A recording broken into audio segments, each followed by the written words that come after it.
Hey there guys, Farmman Official here and welcome to this Age of Empires 4 video where I'll be covering some common hints and tips and basic concepts of Age of Empires 4 for beginners.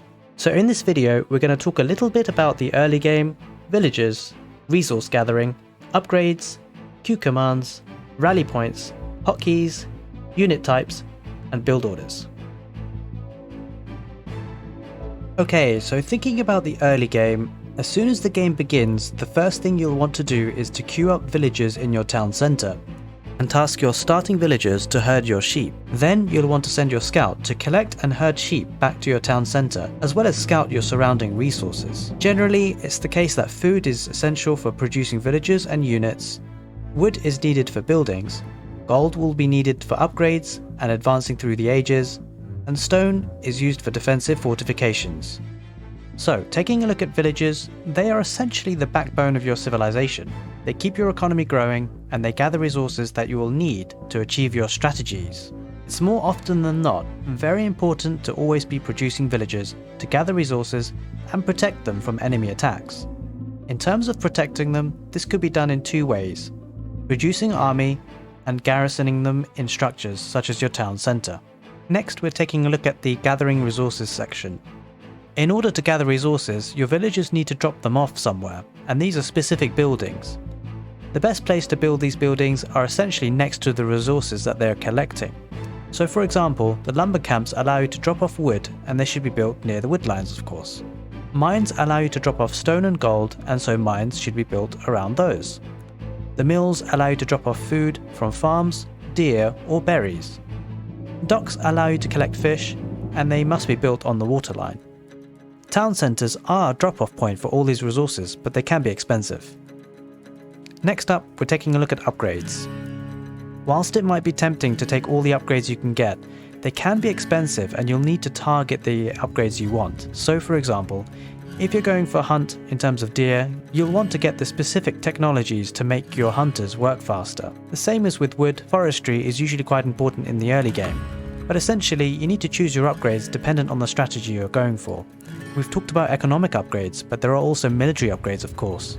These upgrades can be predominantly found in the blacksmith and they'll be targeted to your unit type. Next up, we're talking about queue commands. So, using the shift button can be really important in RTS games like Age of Empires. You can create your villagers to do multiple tasks one after the other automatically. Once they've finished one task, they'll move on to the next. For example, if they want to build multiple buildings, you don't have to select the building each time once they've finished one to build the next. You can just shift click them to the next. You can do this by holding the button shift and then placing those buildings down if they're of the same type. Also, you can shift click waypoints. Now this is essentially a way for you to tell units to go certain places one after the other. Very useful for your scout, especially in the early game. You can select your scout, hold down shift, and then click the scout to go in various areas of the map, and it will do that for you automatically. Next up, we're talking about rally points.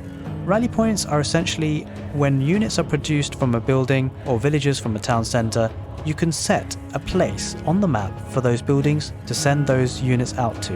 What you'll notice as well when you're clicking, if the line is blue to where you've clicked, then it's set to a target. But if the line is gold, then it's set to open ground. So for example, if you're sending villagers to waypoint to sheep, you'll want to make sure that you see a blue line, not a gold one. If you see a gold one, the villagers aren't actually going to the sheep, they're going to the open ground. Next up, we're talking about hotkeys. Now hotkeys are hugely important. They're basically shortcuts for your keyboard to select buildings, units, and essentially you can create your own hotkeys in the game. You can often do this with the button Control and another button on your keyboard. So for example, when I start the game, I usually select the scout, hold Control and press the button 1. Next time I press the number 1, it selects the scout. You can do the same with the town centre and make it control group 2. And the really good thing is that, for example, if you want to cycle from one control group to another, you can just press that button twice. So if you tapped 1 twice, you'd go to the scout. Tap 2 twice and you'd go to the town centre. It's a really good way to move around the map super fast. We're going to talk about unit types.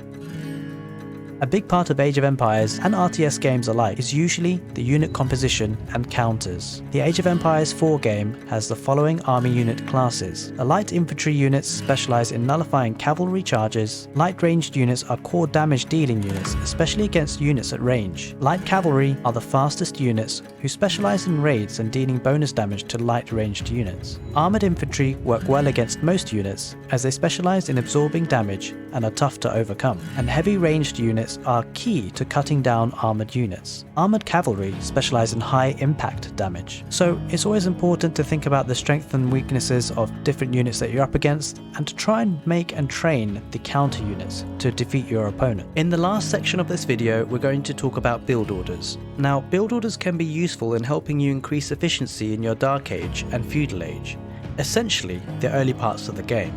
It's important to remember though, that whilst they're very good at getting you to a certain endpoint, Age of Empires 4 is a game of strategy and adaptation in real time, hence the real-time strategy game genre of the game. With good build orders however, you can really have a strong opening to online competitive gameplay, and make sure that you have very efficient collection of resources to your chosen strategy.